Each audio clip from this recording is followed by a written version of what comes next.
రైట్గా BC రిజర్వేషన్ల విషయంలో ఢిల్లీకి వెళ్లి కొట్లాడాలని టీపీసీసీ కార్యవర్గ సమావేశంలో నిర్ణయించారు. గాంధీ భవన్ లో సమావేశం నిర్వహించారు. పంచాయతీ ఎన్నికల్లో పార్టీ వ్యూహాలపై చర్చించారు. ప్రజాపాలన వారోత్సవాలను విజయవంతం చేయాలని పీసీసీ చీఫ్ మహేష్ గౌడ్ దిశానిర్దేశం చేశారు. కేసులకు భయపడేది లేదని సీఎం రేవంత్ రెడ్డి అన్నారు.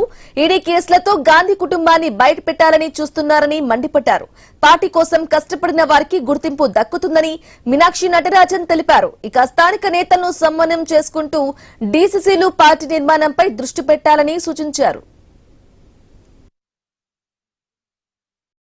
మెజారిటీ అంశాలు ప్రజలకు అందుతా ఉన్నాయి. ఉచిత బస్సు మొదలుకొని మొన్నటి సన్న బియ్యం వరకు, ఇందిరమ్మ ఇళ్ల వరకు, ఇలా పేదలకు ఇచ్చినట్టు రేషన్ కార్డుల వరకు, అన్నిటికి మించి ఒకవైపు అభివృద్ధి, విదేశాలకు వెళ్ళి 1,80,000 కోట్లు విదేశీ పెట్టుబడులు తీసుకురావడం, ఇలా వివిధ పెద్ద కంపెనీలు ఈ రాష్ట్రం వైపు చూస్తుండడం, రాష్ట్రానికి వచ్చి పెట్టుబడులు పెట్టడం అనేది కూడా గత 10 ఏళ్ళు ఎప్పుడు జరగలే.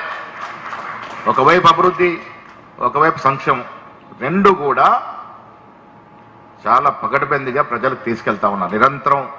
ये सही बात है कि आज जो राजनीतिक हमारे सामने परिस्थिति है उसमें हमको ये कड़े निर्णय करने पड़ेंगे, नहीं तो हम आने वाली चुनौतियों का सामना नहीं कर पाएंगे. तो वो बात सही है. 6 महीने हम सबको ऐसा मानना पड़ेगा कि हमारी परीक्षा है, उसमें हम पास होंगे तो हम 28 में भी पास होंगे, और अगर हम 28 में पास नहीं हुए तो यहाँ बने रहेंगे तो भी क्या फायदा होगा. तो वो दिमाग में रख के हम सबको ये टारगेट अपने लिए लेना चाहिए. सही बात है. పెళ్లి చేసుకుని హనుమంతుడు ఉన్నాడు, 2 పెళ్లిళ్ళు చేసుకునేటోనికి ఇంకొక ఆయన దేవుడు ఉన్నాడు, మందు తాగేటోళ్ళకి ఓ దేవుడు ఉన్నాడు, ఎల్లమ్మ పోషమ్మ మైసమ్మ కళ్ళు కొయ్యాలి కోడి కొయ్యాలి అనేటోళ్ళకు, పప్పన్నం తినేటోళ్ళకు కూడా దేవుడు ఉండు. అవునా?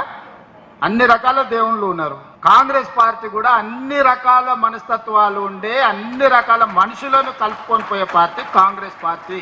దేవుడి మీదనే మనకి ఏకాభిప్రాయం లేదు. ఒక ఆయన వెంకటేశ్వర స్వామికి మొక్తా అంటే, ఒక ఆయన ఆంజనేయ స్వామికి మొక్తా అంటాడు, ఒక ఆయన లేదు లేదు నేను అయ్యప్ప మాలేస్తాను, ఇంకొక ఆయన అంటే లేదు నేను శివమాలేస్తాను, మూడో ఆయన అంటాడు. అవునా? ఇవన్నీ మనం చూస్తున్నాం కదా. దేవుళ్ళ మీదనే మనకు ఏకాభిప్రాయం తీసుకురాలేకపోయినప్పుడు రాజకీయ నాయకుల మీద, జిల్లా అధ్యక్షుల మీద ఏకాభిప్రాయం ఉంటుందని నేను